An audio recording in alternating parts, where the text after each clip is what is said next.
My dad remarried, and I've lost everything I had to my new step-siblings who treated me horribly.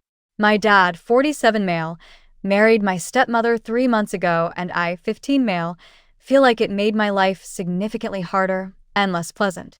They moved in with us, and for the indefinite future this situation will not change. We have a 3-bedroom house, and before they moved in, my dad and I had our rooms, both with bathrooms, and there was a smaller room which was a study for my dad. After they moved in, Jenny, 16 female, turning 17 next month, got my room, and I had to share the smaller room with Tom, 11 male, and Mike, 10 male. All my books, my telescope, my stuff are packed and in the basement now since there's no space anymore. This made me really angry, but my dad told me that I have to be a team player, and this is what him and his wife agreed on. Jenny treats me like shit. She sometimes acts as if I'm not there at all, and sometimes is super aggressive and hostile towards me. The other, I asked Tom to stop going through my things, and she became so angry that I have no right to order her brother around. She told me to get it in my thick skull that I'm not their big brother to tell them what to do, even though all I asked was for them to stop going through my things. She said it's best if I don't talk to them at all, since that way they will get less influence from a weirdo like me.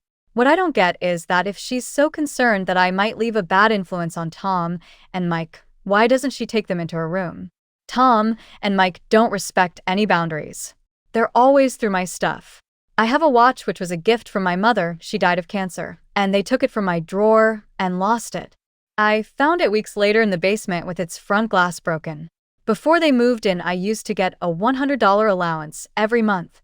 Now Jenny gets $75, I get $35, and Tom and Mike each get $30. I had an Xbox, but these kids broke it down. I used to spend a lot of time with my dad. He used to come see me play basketball almost every week. He hasn't done it even once in the past 3 months, since he's always working overtime. We eat out once a week, and none of them in these 3 months have been to any of my favorite places, but Jenny, Tom, and Mike have each chosen their favorites more than once. I complained about all of it to my father last week, and he told me that family is all about sacrifices, and I have to make mine. Haven't I made enough sacrifices already? I feel like I'm the only one making sacrifices. I looked forward to them moving in here, but I now feel like an outsider at home. It's not my home anymore. Life has become very difficult for me. I spend as much time as I can outside because inside is so frustrating, but this is causing problems as well. My dad keeps telling me that not being around means I'm not accepting them as part of the family, while in reality, it's the opposite. So I get grounded for not being around, and being around is horrible. I don't want to live here anymore, but I'm only 15 and can't move out. I have nobody else who can take me in. I can't stay here for 3 more years. I'll go crazy. I often fantasize about running away at night, but I know that's also as horrible, if not even more. I don't know what to do.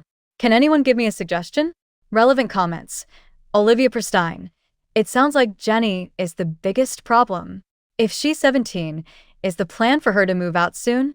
Maybe you can talk to your dad about getting your own room and having the 2 younger boys share. OP. She's not going to move out. She will live at home when she goes to college. Parents already have given her the permission to do this. Them0879. I'd show him this post. Maybe if he sees how strangers are sticking up for you, then your own father might change his tune. Darkosaurus. First of all, who came up with the stupid idea of giving 3 people the smaller room and your stepsister the larger one? Your father really needs to get his mind straight. Yes, you have to make some sacrifices, but so do the other children. He does not want to discipline them, though, to look good in front of your stepmom, but that needs to stop. Did you tell him about the watch? Breaking such an important piece of memory is extremely rude. Try to stand up for yourself as well as you can and call them out on their behavior. Maybe your stepmother will finally start to say something. Edit. Apart from that, the age gap of 1 year to your stepsister justifies a $40 difference, whereas the 4/5 year age gap to your stepbrother justifies a $5 difference. OP. First of all, who came up with the stupid idea of giving 3 people the smaller room and your stepsister the larger one? They thought Jenny is older and needs more personal space and her own bathroom. I disagreed, but was eventually told to deal with it. Update. Okay. A lot has happened. 6 decided to just ask my dad, and stepmother for some time to talk to them, and I just showed them my post on Reddit. They took a good half an hour reading it. There were times that it looked like they were going to start crying. Eventually, they told me that they need more time, and we'll talk about it in a couple of days. 2 nights later, my dad asked me to come to their room, and to make it short, they got it. They both hugged me, and at some point my stepmother started crying. They apologized to me for their negligence and told me that they fucked this up. They put all their attention and focus on helping my step-siblings adjust given the new living arrangement and everything, and neglected how difficult it must have been for me. They promised me that things will change. About the room arrangement, they realized that it's not reasonable. So they offered me the basement, as a lot of you suggested. We went to the store and bought a lot of supplies and made it a family exercise for everyone to contribute refurbishing the basement and making it like a bedroom. So I'll have my own room now. It won't have a bathroom like before, but I can really share a bathroom with the boys. That's not a problem. The money allowance changed as well. It was Jenny $75, me $35, and Mike and Tom $30 each. Now it's Jenny $60, me $50, and the boys $30 each. So $15 from Jenny comes to me now. I think it's much more fair. It's not as good as the $100 I used to have, but this arrangement is something I can easily understand and accept. Now to Jenny. Well, my stepmother told me that Jenny's problem is not me. It's that her mother married, and she doesn't like that because she was hopeful that she would return to her dad. Now she's trying to make this not work, and I'm just in her crosshairs. Apparently, she's been a little beat to my dad as well. She promised me that she will handle Jenny and make sure she won't be a problem. Now to the boys. This is the most difficult one as they're 10 and 11.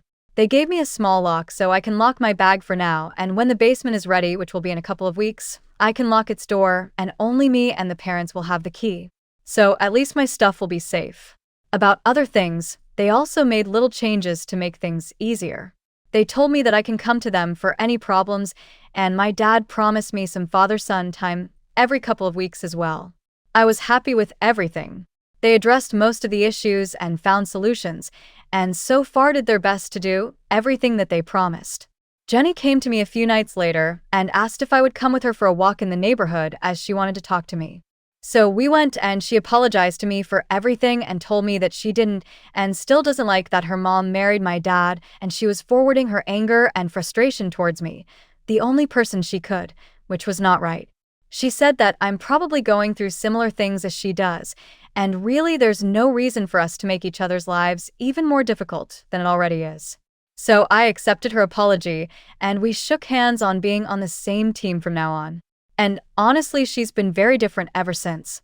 She's helping me a lot in preparing the basement, and she makes Tom and Mike help as well.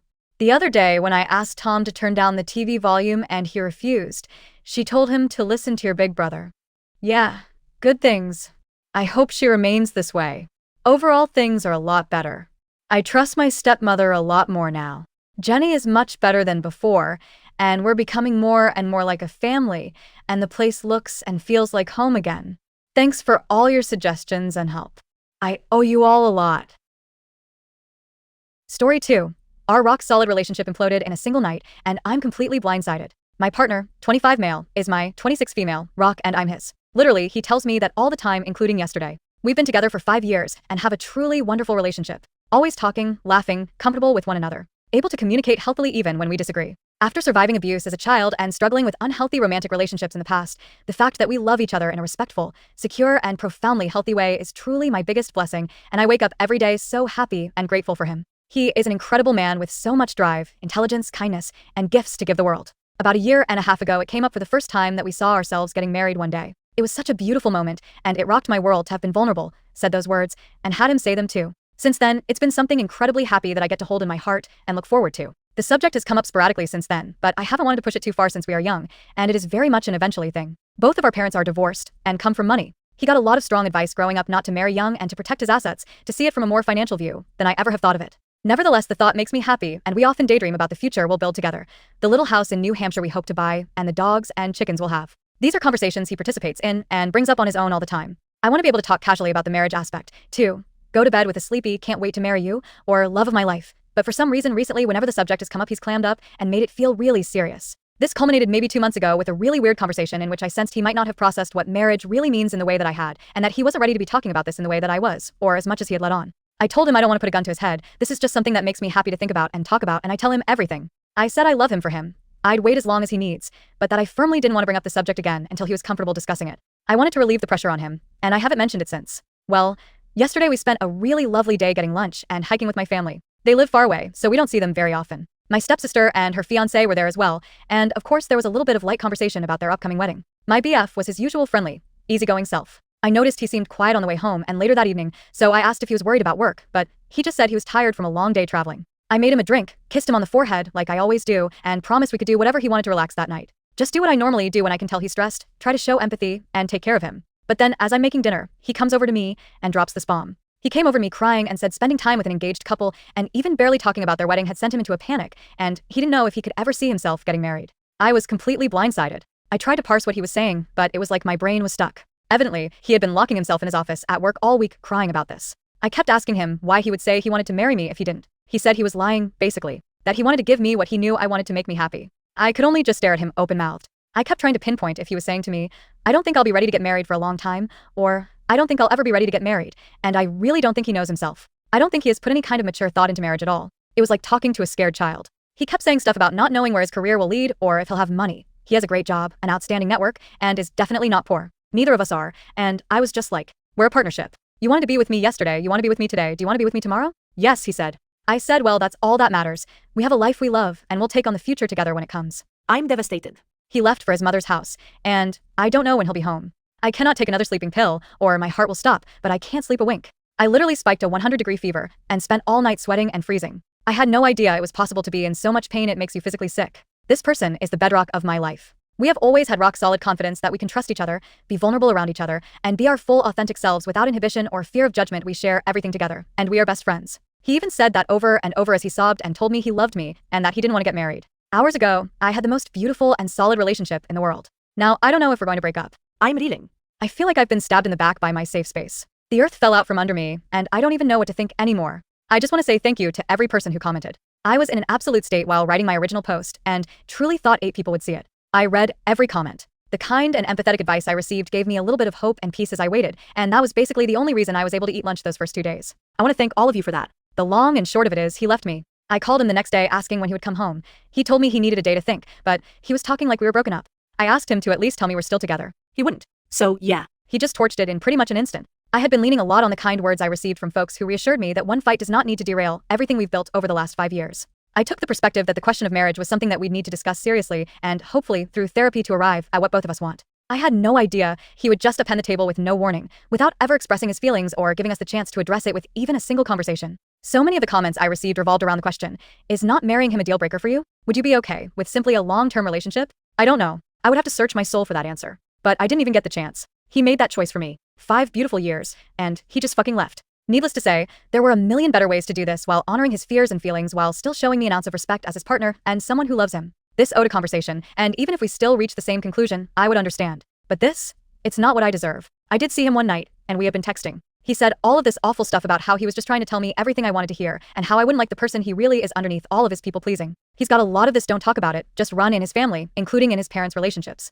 My partner has always said he doesn't respect this kind of behavior and talked vehemently about how his values are different. Then he just did the same thing. Although when I wrote my original post, I wanted nothing more than to continue living our happy day-to-day together, but given this entire nightmare, space is the only thing that can do anything for either of us at this point. He has no idea what he's feeling or how to talk about it in a healthy way. My dad had the simplest take and yet said it best. He's immature. He needs to work on himself, and I hope he does. As for me, I'd be an idiot to still want to marry him knowing this is the kind of thing he's capable of. So, we've got to break our lease. Apartment hunting while still reeling from this 180 flip of my life has been terrible. We moved to the city together and pretty much every friend I have met through him, so I'm really scared it will mean losing a lot of other people I love too. It's going to be expensive and miserable to live on my own, and I'm still grieving my sweet love and the life I thought we were going to have together. I gave 5 years of my life and so much of myself to being one half of that partnership. I never wanted to be on my own again, and now I am. I still love him, but I can't wait around while he fixes himself, or pine foolishly hoping one day he'll wake up and be ready for me. I don't want to stand on my own 2 feet, but that's just what I have to do. My question now is, how do I move on? If when we do eventually talk, what can I even say?